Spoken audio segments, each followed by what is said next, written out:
Welcome back. Good morning and hope आप सब बढ़िया होंगे। मैं भी बढ़िया हूँ। आप बढ़िया हो तो मैं भी बढ़िया हूँ। तो चालू करते हैं फिर। अच्छा, हम पिछले बार थे एडिशनल एक्सपेंडिचर पर। ठीक, अभी यहीं से शुरू करते हैं। तो एडिशनल हमारे जो इंडिपेंडेंटी पीरियड है कहाँ तक है? जहाँ से डैमेज हुआ है, जहाँ तक बिजनेस अफेक्टेड होगा, ये पीरियड को हम इंडिपेंडेंटी पीरियड बोलते हैं। और ये जो इंडिपेंडेंटी पीरियड में आपके जो ये इंडिपेंडेंटी पीरियड है, इसमें भी कुछ हम सेल कर सकते हैं कि नहीं कि पूरा का पूरा बिजनेस बंद हो गया। कुछ सर्विस हम प्रोवाइड कर सकते हैं। कुछ बिजनेस में लॉस भी होगा तो उसको भी लॉस होने से भी हम कुछ सेल कर सकते हैं, आइदर हम डायरेक्टली और ऑन बिहाफ ऑफ अदर्स। फिर हम भी कुछ ऐसे भी कर सकते हैं कि कुछ एक्सपेंडिचर इनकर करके फिर हमारा जो जितना भी सेल होगा, ये कि नहीं को बिल्कुल सेल नहीं होगा, हो सकता है कि बिल्कुल नहीं सेल होगा, फिर भी हम कुछ एडिशनल एक्सपेंडिचर करने की जितना सेल बिल्कुल नहीं होता तो कुछ कर सकते हैं, या कुछ होता है फिर हम कुछ एडिशनल और कुछ सेल को हम इंक्रीमेंट कर देते हैं कि हम 10,000 का एक्सपेंडिचर करेंगे। फिर 10,000 एक्सपेंडिचर करने से हमारा जो 1 लाख सेल होगा, हम जो सोच रहे हैं कि इंडिपेंडेंट पीरियड में इसको हम 2.5 लाख तक ले सकते हैं। इसका मतलब जो 2.5 लाख से 1 लाख गया तो 1,50,000 बचे। तो 1,50,000 ड्यू टू सिर्फ हम बोल सकते हैं कि ये सिर्फ हुआ है जो एडिशनल एक्सपेंडिचर हम कर किया है उसके लिए ही ये 1,50,000 का सेल हुआ है। क्योंकि हम जो अगर ये एक्सपेंडिचर इनकर नहीं करते थे तो हमारे पास सिर्फ 1 लाख का सेल था। मगर हमने जो एक्सपेंडिचर किया है इसके लिए 1,50,000 ज्यादा हुआ, तो हम बोल सकते हैं कि हाँ, ड्यू टू एडिशनल एक्सपेंडिचर हमने ये पीरियड का सेल बढ़ा दिए 1,50,000 का। तो इसलिए हमको वो जो एक्सपेंडिचर अलाउ करने चाहिए, क्योंकि हमारा सेल बढ़ा है। तो हम जो करेंगे, अगर प्रॉब्लम में देखेंगे तो प्रॉब्लम पहले करना था, फिर उसके बाद हमारे पास से जो सिस्टम का है ना उसमें ले नहीं ले सकते हैं पहले प्रॉब्लम। तो प्रॉब्लम लेने से क्लास लेंथ ज़्यादा हो जाएगा। ठीक है, हम लास्ट में ही प्रॉब्लम लेंगे। ठीक है, सारे के सारे कंसेप्ट एक साथ डाल देने के बाद। तो एडिशनल जो एक्सपेंडिचर हुआ है तो हमारे पास जो जितना स्टैंडर्ड टर्नओवर आएगा कि इतना होना चाहिए था। स्टैंडर्ड टर्नओवर मतलब पिछले 12 मंथ। स्टैंडर्ड टर्नओवर किसको बोलते हैं? स्टैंडर्ड पीरियड पहले बता दो। स्टैंडर्ड पीरियड की लास्ट 12 मंथ का जिस पीरियड का वो मिरर पीरियड वाला है। ठीक है, इस साल का ये पीरियड है तो उस साल का ये वाला पीरियड को हम बोलते हैं स्टैंडर्ड टर्नओवर। इस पीरियड का टर्नओवर को, तो इस पीरियड का टर्नओवर को हम मैच करते हैं इंडेमनिटी पीरियड को से। ये इंडेमनिटी पीरियड को जो मैच करेंगे, ये इंडेमनिटी पीरियड से लेस करने के हम मिलेगा जो कि इतना हमारा लॉस हो गया टर्नओवर। मगर हम जो टर्नओवर बढ़ाए, अच्छा मैं थोड़ा एग्जांपल दे के करता हूँ कि इंडेमनिटी पीरियड का टर्नओवर है, या हम इसको बोलते हैं एक्चुअल टर्नओवर। डैमेज पीरियड का actual turnover of the damage period है 80,000। ठीक है, स्टैंडर्ड टर्नओवर जिसको हम जो स्टैंडर्ड टर्नओवर मिरर वाला पीरियड को हम इससे कंपेयर करेंगे, तो इस पीरियड में कंपेयर करेंगे तो इसके लिए थोड़ा एडजस्ट प्लस माइनस कर क्या क्या करना चाहिए वो भी आपको याद होगा शायद। मेरे को लग रहा है आपको याद है। तो इसमें सपोज स्टैंडर्ड टर्नओवर आपका है 2 लाख। ठीक है, प्लस माइनस करने के बाद तो आपका कितना आ गया? 1,20,000 आपका लॉस हुआ है टर्नओवर। लॉस ऑफ टर्नओवर इतना हुआ है। ठीक है, ये आपका 1,20,000 आपका टर्नओवर लॉस हो गया, क्योंकि 2 लाख होना चाहिए था। क्योंकि स्टैंडर्ड पीरियड का टर्नओवर था 1,95,000। 5,000 ने हमने टर्नओवर हर साल ग्रोथ होता है तो 5,000 ऐड करके 2 लाख स्टैंडर्ड में हमारे पीरियड में 2 लाख होना चाहिए था इस पीरियड में, डैमेज पीरियड, मगर हुआ है 80,000। ठीक है, तो ये जो 80,000 हुआ है ना, इसके पूरा का पूरा ऐसे ही नहीं हुआ है। ऐसे ही हम तो छोड़ देने से सिर्फ होता था 10,000 होना चाहिए था, मगर जो 70,000 एडिशनली हुआ है ना, 10,000 होना था, जो 70,000 एक्चुअल में हुआ है 80,000 से 70,000 हम जो एक्सपेंडिचर इनकर किए थे उसके लिए 70,000 हुआ है। तो आप कैसे हमको 1,20,000 लॉस बता रहे हैं? तो अगर 1,20,000 का टर्नओवर लॉस है तो हमको उसके साथ भी वो एक्सपेंडिचर अलाउ करनी चाहिए, क्योंकि जब 70,000 आपने कंसिडर कर दिया टर्नओवर को, 70,000 टर्नओवर कंसिडर किया, तो हमको भी वो एडिशनल एक्सपेंडिचर का भी कंसिडर करना चाहिए ना। बिल्कुल सही बात है, वो कंसिडर करनी ही चाहिए। तो हमारे कहाँ थे, 70,000 अगर टर्नओवर को कंसिडर किए हैं जो एडिशनल एक्सपेंडिचर की वजह से, तो वो एडिशनल एक्सपेंडिचर भी अलाउ होने चाहिए, वो हमारी डिमांड थी। तो लो हम आपके डिमांड सुन ली। अच्छा, मगर कुछ शर्त है, कुछ कंडीशन है। अच्छा, क्या कंडीशन है? अच्छा, ज्यादा से ज्यादा वो टर्नओवर पे हम अलाउ किए कितने, ये जो टर्नओवर पे हम इसके ऊपर अच्छा, वो पूरा समझ में आना था। अगर प्रॉब्लम हमने एक किया था, किए होते तो ये समझ में ज्यादा आता। तो उसके ऊपर हम लॉस एक्चुअली कितना होगा, वो टर्नओवर तो नहीं होगा ना, उसके ऊपर ग्रॉस प्रॉफिट होगा।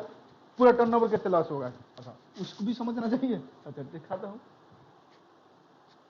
पूरा का पूरा तो दिखाएंगे तो रेगुलर चाहिए क्लास। तो अच्छा देखते हैं।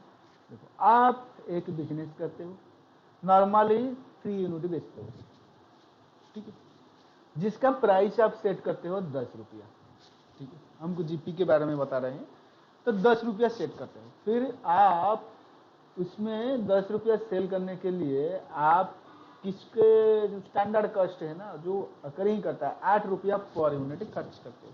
तो क्या करते हो ना, आप 2 रुपीज प्रॉफिट निकालते हो, जिसको हम बोलते हैं ग्रॉस प्रॉफिट। मगर आप वो ये तीनों यूनिट से सिर्फ 1 यूनिट सेल किया, तो खर्चा भी 1 यूनिट के हिसाब से हुआ ना। अगर आपने जो 2 यूनिट 20 रुपये का बेचा नहीं, उसके ऊपर 16 रुपीज खर्चा भी नहीं किया है ना, तो आपका एक्चुअली में लॉस हुआ है 4 रुपीज। मतलब आपका ग्रॉस प्रॉफिट 2 रुपीज हिसाब से 2 यूनिट को 4 रुपीज। तो इसलिए हम कि ग्रॉस प्रॉफिट जितना लॉस हुआ है, जितना टर्नओवर, मतलब जितना आपका 20 रुपीज का टर्नओवर लॉस हुआ है, उसके ऊपर ग्रॉस प्रॉफिट ही लॉस हुआ है एक्चुअल में। क्योंकि जितना खर्चा तो भी तो करना चाहिए था ना, अगर टर्नओवर नहीं किए, आपने थोड़ी ना टर्नओवर किया हुआ लगा 20,000 का, मान लगा 20,000 का टर्नओवर तो नहीं की, प्रोडक्शन तो नहीं किया ना, प्रोडक्शन बंद कर दिए होंगे, तो खर्चा भी नहीं होगा। अगर प्रोडक्शन किए हुए तो बाद में सेल करेंगे, जब सेल नहीं करते वो तो स्टॉक में पड़ा है ना। तो एक्चुअली में लॉस आपका ग्रॉस प्रॉफिट का ही होता है, तो इसलिए इसके ऊपर हम ग्रॉस प्रॉफिट देते हैं। सपोज ग्रॉस प्रॉफिट आपका 20% है, तो 1 लाख का 1,20,000 का 20% आपका कितना आएगा, 1,20,000 कहाँ गया कैलकुलेटर मेरा, 1,20,000 इंटू 20%, यह आपका आ गया 24,000। तो आपका लॉस हुआ है 24,000। मतलब आप हमने आपको जो 70,000 एडिशन किए थे, इसके ऊपर हम 25,000 20% से अलाउ किए हैं। उससे भी समझना चाहिए कि 20%, वो थोड़ा आप देख लेंगे, समझ लेंगे, वो नहीं बता पाएंगे, नहीं तो क्लास ज्यादा लंबी हो जाएगी, ठीक है। 70,000 20%, 70,000 से कैसे अलाउ हुआ, वो समझने के लिए आपको अच्छा बता देता हूँ, सिर्फ थोड़ी से याद दे दूंगा, पूरा नहीं।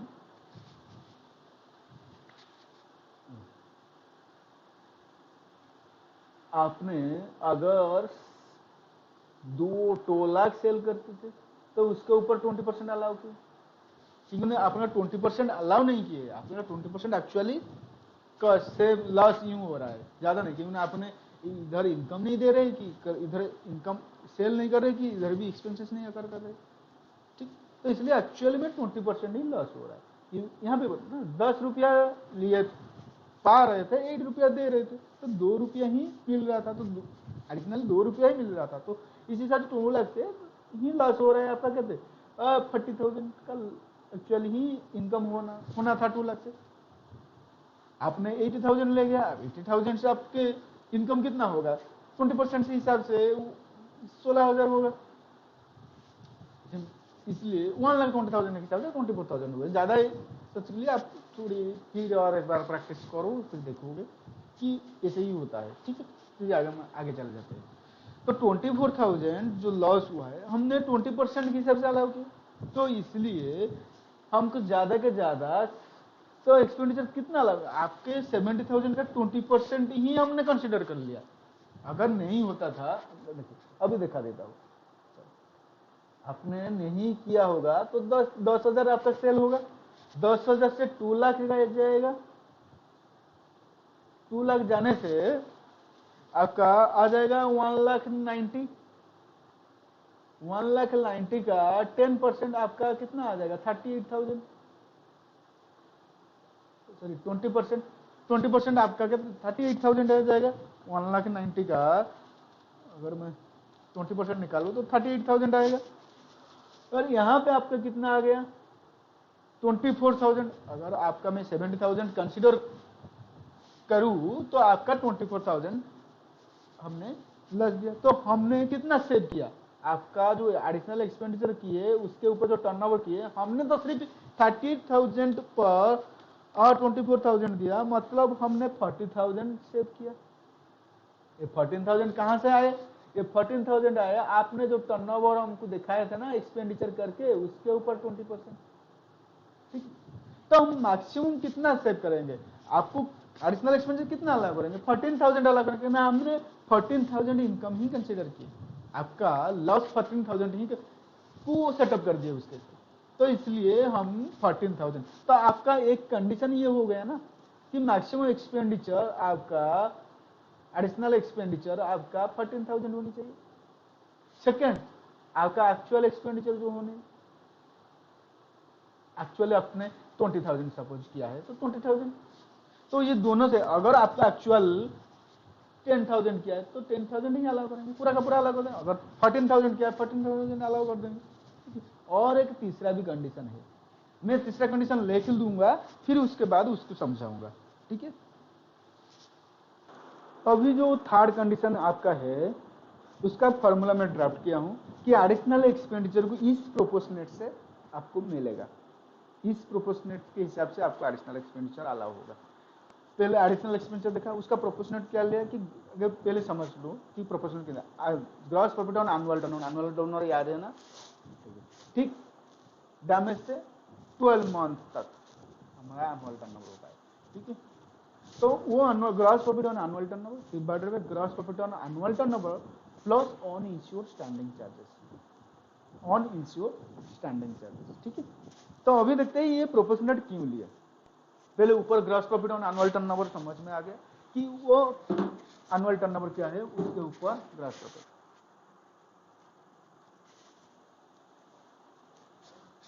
ठीक है। अभी देखते हैं gross profit on annual turnover, ये वाला फिगर हमने क्यों लिया है।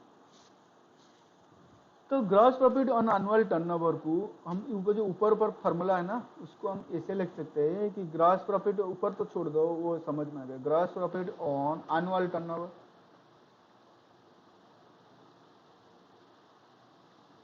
डिवाइडेड बाय ग्रॉस प्रॉफिट जो एनुअल टर्नओवर है ना, वो क्या हम मेंशन किया था कि gross profit on annual turnover मतलब ग्रॉस प्रॉफिट, मतलब एक ग्रॉस प्रॉफिट रेशियो है, नॉट ग्रॉस प्रॉफिट रेशियो को मल्टीप्लाई करते हैं किसके ऊपर में, इसलिए लिखा है gross profit on annual turnover. तो इसको हम निकालेंगे कैसे कि, अच्छा मैं ऐसे ही लिख लेता हूँ पूरा आपको, नहीं तो आपको मुझे समझ नहीं, ऑनलाइन क्लासेस है, मुझे मालूम नहीं चलता है कि आप समझ में आ रहे हैं नहीं आ रहे थे, इसलिए मैं एक एक करके देख रहा हूँ, फिर भी ध्यान देता हूँ कि ये स्मार्ट क्लास है, सिर्फ स्मार्ट लोग के लिए। अगर रेगुलर क्लास होता है तो मैं दोनों तरफ से समझाता हूँ बच्चों को, जैसे कि एक स्मार्ट की तरह और एक जो स्मार्ट नहीं है उनको रटा लगाते कि कैसे ये स्टेप फॉलो करना है आपका कंप्लीट हो जाएगा। अगर ये क्यों होता है ये कैसे होता है ये सब समझ में नहीं देता, दोनों तरफ से मैं देखूंगा। मगर यहाँ पे हम सिर्फ स्मार्ट लोगों के लिए स्मार्ट क्लास लाए, तो इसलिए सारे कंसेप्ट को एक साथ और स्मार्ट प्रेजेंटेशन करते हैं। मगर कैसे रट्टा लगा लेंगे ये वाला इसे लेकर ले जाओ फिर डाल दो हो जाएगा, इससे नहीं हम कर सकते हैं। तो फिर हम ग्रॉस प्रॉफिट को ऐसे लिखते हैं कि जीपी रेशियो से जो एडजस्टेड है, GP ratio into annual turnover divided by GP ratio जो एडजस्टेड है इनटू एनुअल टर्नओवर भी एडजस्टेड है, नहीं कि plus uninsured standing charges, uninsured standing charges, ठीक है, इनटू आपका जो एक्सपेंडिचर है एडिशनल एक्सपेंडिचर, ठीक है। अभी चलिए, जो ग्रॉस प्रॉफिट रेशियो को एनुअल टर्नओवर से मल्टीप्लाई करने से क्या निकलेगा, ग्रॉस प्रॉफिट निकलेगा, ग्रॉस प्रॉफिट निकलेगा, ग्रॉस प्रॉफिट निकलेगा, ठीक है, नीचे भी ग्रॉस प्रॉफिट निकलेगा, plus on ensure standing charges plus into additional expenditure, वो आ जाएगा। फिर ग्रॉस प्रॉफिट को हम क्या बोल सकते हैं कि net profit plus insure standing charges,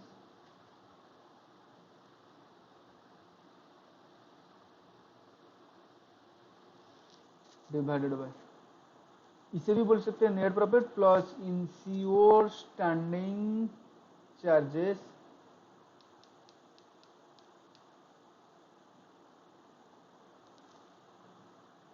standing charges plus on ensure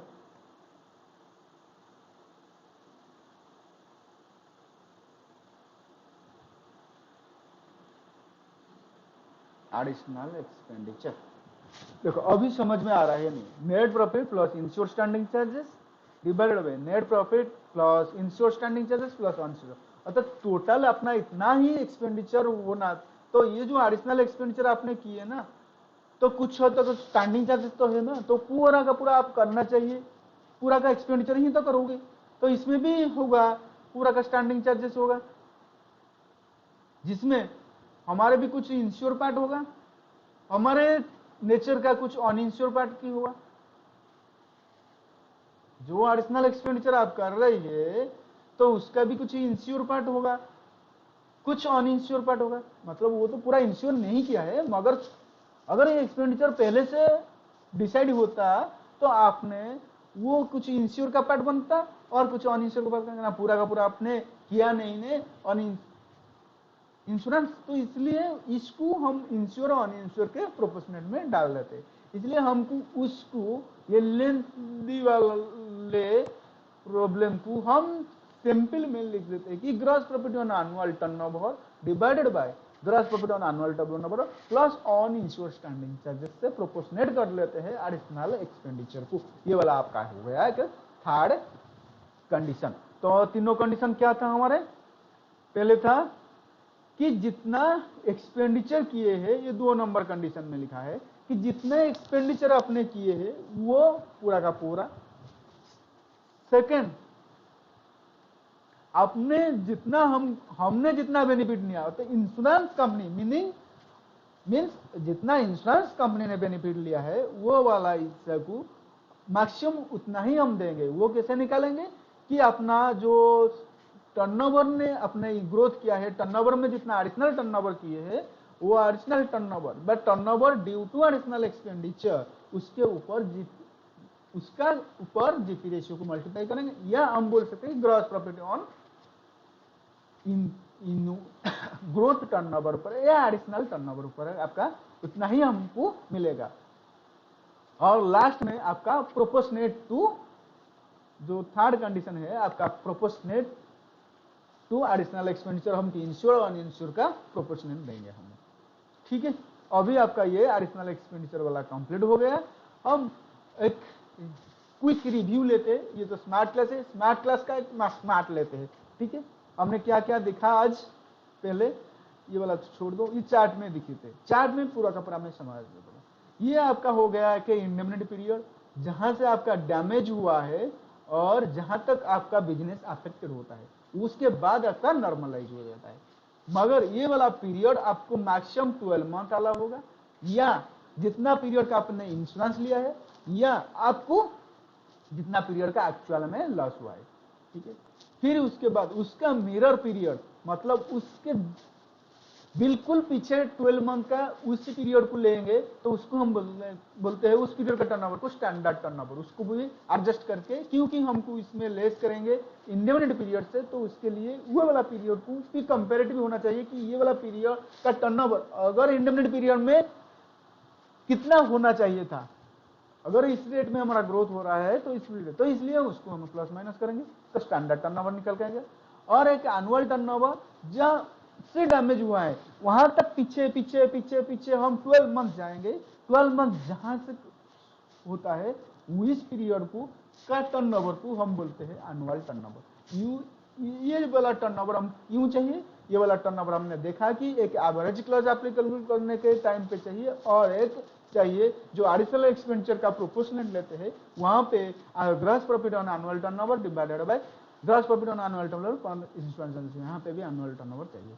अच्छा, फिर हमको लास्ट फाइनेंशियल ईयर का टर्नओवर क्यों चाहिए, जो इमीडिएट बिफोर क्लोज होता है जो फाइनेंशियल ईयर जो पीरियड, वह का टर्नओवर क्यों चाहिए, वह का टर्नओवर इसलिए चाहिए हमको जीपी रेशियो निकालना है, और ये जो जीपी रेशियो निकालेंगे इसके लिए उसका टर्नओवर हमको चाहिए, उस टर्नओवर अभी में एडजस्ट करना चाहिए, क्योंकि ना जीपी रेशियो हम यूज करेंगे स्टैंडर्ड टर्नओवर और एक्चुअल टर्नओवर के ऊपर, ठीक है, इसलिए वो टर्नओवर उस रेशियो से निकालेंगे, मगर वो वाला प्लस माइनस भी इसमें करेंगे, क्योंकि ये वाला ये रेशियो को हम यूज करेंगे करंट पीरियड के लिए, इसलिए वो वाला जीपी रेशियो जो पिछले बार में हम निकाले थे, पहले 1 साल तो नहीं होगा, 1 साल से ज्यादा पीछे हो जाएगा, 6 से 7 महीना भी पीछे हो सकता है, 1.5 साल तक पीछे हो सकता है, मतलब 2 साल तक मैक्सिमम पीछे हो सकता है, तो 2 साल का कैसे ग्रॉस प्रॉफिट यहाँ पे हम लेके अप्लाई करेंगे, इसलिए ग्रॉस प्रॉफिट में भी प्लस माइनस करेंगे, ठीक है। फिर आ गया ग्रॉस प्रॉफिट क्या है, ग्रॉस प्रॉफिट जो ट्रेडिंग वाला प्रॉफिट से ग्रॉस प्रॉफिट हम वो नहीं लेते हैं, वो ट्रेडिंग प्रॉफिट से ग्रॉस प्रॉफिट को हमको बाय फॉरगेट कर लेते हैं, ग्रॉस प्रॉफिट कहां से लेते हैं, net profit plus insure standing charge, अगर लॉस हुआ है तो insure standing charges minus net loss into in proportionate to insure standing charges to all standing charges, ठीक है। अगर ये वाला ग्रॉस प्रॉफिट नहीं निकल सकता है क्योंकि आपके पास इंश्योर स्टैंडिंग चार्जेस है मगर आपके पास नेट प्रॉफिट नहीं दिया है, तो आप किससे निकलेंगे, या नेट लॉस नहीं दिया है, तो आप क्या करोगे कि जो ग्रॉस प्रॉफिट दिया है ट्रेडिंग अकाउंट का ना, उससे ऑन इंश्योर स्टैंडिंग चार्जेस से माइनस करने से हमको हमारे वाला ग्रॉस प्रॉफिट मिल जाएगा, ठीक है। अभी और एक बात पढ़े थे कि average clause and additional expenditure, तो अभी एवरेज क्लॉज कैसे निकालते हैं कि एवरेज क्लॉज आपका जो टोटल लॉस होता है, टोटल लॉस क्या आपको मिलेगा, 2 लॉस का, एक तो नेट प्रॉफिट और इंश्योरेंस चार्जेस, और सेकंड वाला है आपका अलाउबल एडिशनल एक्सपेंडिचर, उसका जो टोटल लॉस है पूरा का पूरा नहीं मिलेगा, आपको एवरेज क्लॉज भी कंडीशन लगेगा। अगर इंश्योर पॉलिसी आपने कम लिया है, एक्चुअल जो प्रॉफिट हुआ है उससे कम लिया, एक्चुअल प्रॉफिट से आप कम लिया, एक्चुअल प्रॉफिट कैसे डिसाइड करेंगे, एक्चुअल टर्नओवर मिलेगा नहीं अभी, तो पिछले एनुअल जो टर्नओवर था, एनुअल टर्नओवर के ऊपर हमने ग्रॉस प्रॉफिट निकालेंगे, उतना प्रॉफिट का आपका इंश्योर करना था, मगर आपने कम किया है तो इसलिए उसका प्रोपोर्शनेट से आपको लॉस भी प्रोपोर्शनेट हो जाएगा, ठीक है। अभी एडिशनल एक्सपेंडिचर पढ़ा है तो इसलिए हम एडिशनल एक्सपेंडिचर को दोबारा डिस्कशन में नहीं लेते हैं। अभी हम क्या करते हैं कि एक प्रॉब्लम लेते हैं प्रैक्टिस के लिए, ठीक है।